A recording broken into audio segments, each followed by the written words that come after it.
आज के समय में दुनिया में जो बीमारी फैलाई जा रही है अंधविश्वास की, वो सिर्फ लोगों को भ्रमित करने के लिए फैलाई जा रही है। अंधविश्वास कुछ होता नहीं है।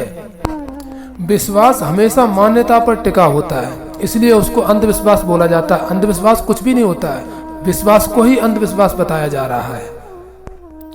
जैसे ईश्वर है या नहीं, इस बात का झगड़ा या विवाद इस बात को सबूत है कि विश्वास में कुछ धुंधलापन है। आप ऐसा कभी मत समझ लेना कि विश्वास आंखों वाला भी होता है। कोई विश्वास आंखों वाला नहीं होता, सब विश्वास अंधे ही होते हैं। राम में विश्वास रखो या कृष्ण में, बुद्ध में, महावीर में, मोहम्मद में या जीसस में, कबीर में, राजा में, पति या पत्नी में, राम सुखदास जी, विवेकानंद में या भीमराव अम्बेडकर में, विश्वास किसी में भी रखो, विश्वास अंधे ही होते हैं। हाँ, यदि आप अपनी अनुभूति से कुछ कहते हो, अपने बलबूते पर कुछ कहते हो, तब तो ठीक है, फिर वो किसी महापुरुष की गवाही लेने की जरूरत नहीं उसमें आपको, लेकिन उसमें आपका 100% अनुभव होना चाहिए। अच्छा हो या बुरा हो, आपकी अनुभूति पे खरा उतरना चाहिए।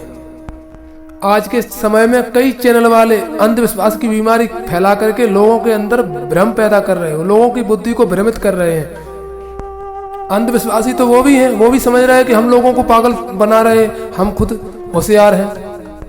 मैं आपको खुले शब्दों में बता दूं कि ये दुनिया मानने पर ही टिकी है। हम सब कुछ जान नहीं सकते, सब कुछ मान करके ही आगे बढ़ सकते हैं। अगर माँ से पुत्र कहे कि मुझे मेरे पिता कैसे है, इस बात का प्रमाण दो, तो क्या कर सकती है माँ उसे प्रमाण देने के लिए? केवल बताया ही गया है कि ये तुम्हारे पिता हैं। अब ये बात को वो अंधविश्वास समझे या विश्वास, है तो अंधा, है तो एक मान्यता।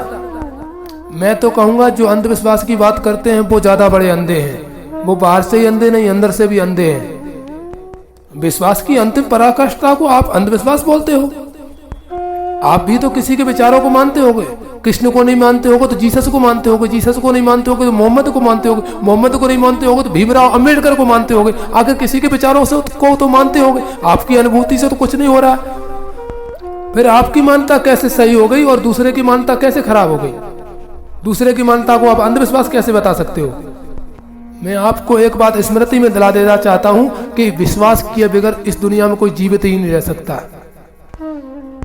फिर भी विश्वास को अंधविश्वास में कन्वर्ट कर रहे हो, तो ध्यान रखना, विश्वास कभी आंखों वाला नहीं हो सकता। विश्वास हमेशा अंधा होता है। इसलिए खुद भी भ्रमित मत होइए और लोगों को भी भ्रमित करने का ये काम बंद कर दो। ये टीआरपी का धंधा बंद कर दो।